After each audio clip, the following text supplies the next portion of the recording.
In Yangan, a language spoken on the southern tip of Argentina, Mami halapi na tapai means the wordless yet meaningful look shared by two people who desire to initiate something but both are reluctant to start.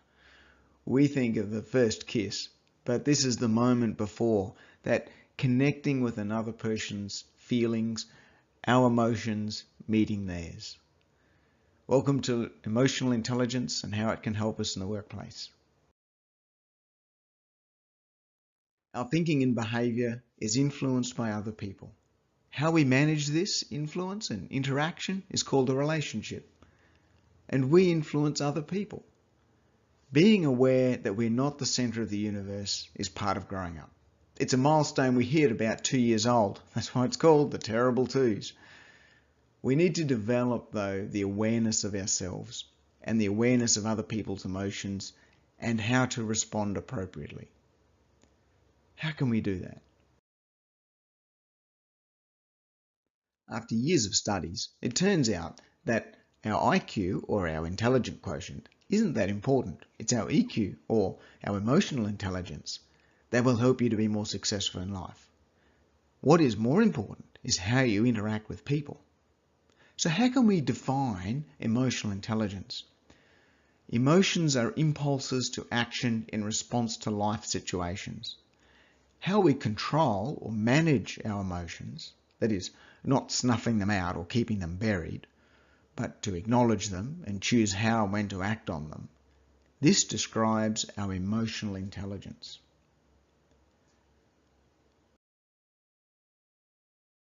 There's a basic process or 4 aspects to emotional intelligence. Notice the progression from self-awareness to self-management to social awareness and then finally relationship management. So notice where it starts. It starts with us. And notice the link between the awareness and then the management. Now, this is not about controlling other people, but it's about guiding our interactions or connections with other people. But why does it have to start with us?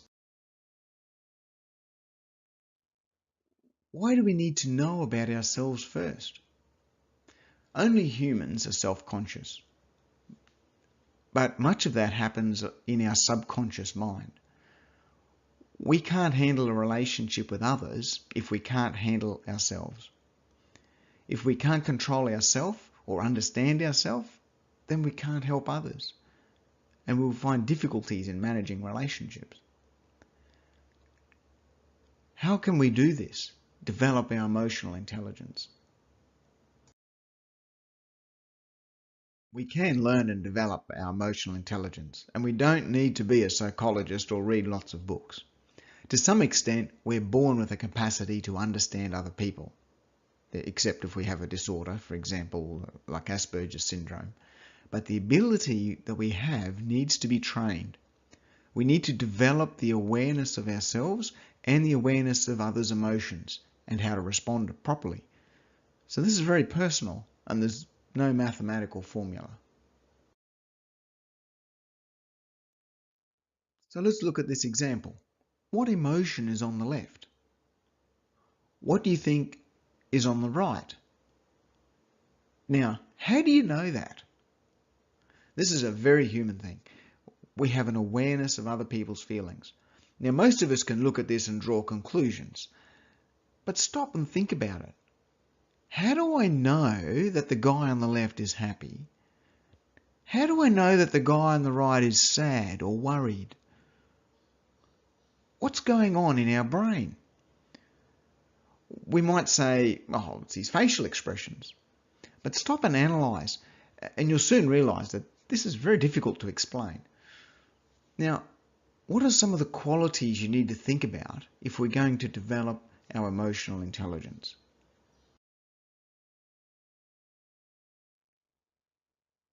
Now, these 4, self-control, adaptability, empathy, listening, are important. We need to be adaptable to adjust ourselves to others' emotions, to be prepared to change the way we do things. We also need self-control to regulate our own emotions, to know when and how to express ourselves. So these first 2 are about ourselves. The next two involve other people. We'll look at listening soon, but empathy. What is empathy? An elderly man said, "Empathy is your pain in my heart." It's, as we say, getting in the other person's shoes. To get into the other person's head, to feel what they are feeling. Why is that difficult? Well, the person could be shy, they could be private, they could be defensive. Maybe they've grown up being criticised for expressing their feelings, so they don't want to express themselves. Or they could be proud or too arrogant. So now, when you interact with people, try to think about, how do they feel? What are they thinking? Can I see things from their point of view? If I was them, how would I react? What would I want to see happen? So what we're trying to do is find emotional clues to understanding other people's feelings. If we do this, we'll grow in our perception and our emotional intelligence will develop. Mum was in the kitchen preparing a meal and the little girl excitedly runs in. "Mummy, Mummy, listen please." "Yes, sweetheart, I am listening." "No, Mummy, listen with your eyes." What does that mean? Do we listen? What do we do with our eyes? We see with our eyes. What did the little girl mean when she said, "Listen with your eyes"? Well, she wanted her mum to concentrate. She wanted her mum to focus and look at her. Now, how does this help us with emotional intelligence? We need to really listen to the person and the feelings involved. Try to accurately grasp what they are trying to say. We need to listen before we can show empathy. We need to listen before we can develop a relationship. We need to listen if we're to be emotionally intelligent. A lot of these principles are not new.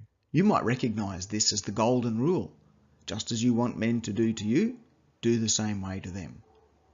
Now, how much emotional intelligence is involved here? Well, there's self-awareness. You need to know what you want. There's self-control. There's empathy. What does the other person want? It's all there. Emotional intelligence may be a new expression, but the ideas have been around for a long time, and they're still very important for our workplace. For example, what influence might a person's culture have on their emotional makeup? Think of some of the cultures you know about. Some like being in a group. You might think of the Filipinos. Some are loud and expressive. You might think of Italians or those from the Middle East. Or others are known for being quiet and reserved. You might think of the Finnish. Or others blunt and direct. You might think of the Russians. Or ones who are polite and circumspect. You might think of the English. Now, there can also be family upbringing and different religious beliefs. For example, some don't like taking orders from the opposite sex. So be aware that our culture and our upbringing can influence our emotions. And what's happening here? It's not what you say, but how you say it. Okay, so let's practice. What do you think he is saying to her? And what's she thinking? Is he saying, "Don't tell people at school that you're my little sister"? And she says, "But I am, so there." Or is it he's saying, "Do as you're told"? Or is she thinking, "You're so not my boyfriend anymore"? Anyway, obviously she's not impressed. And we can learn all this just from the body language in a photo. Of course, if we were in person, we could learn so much more about their feelings.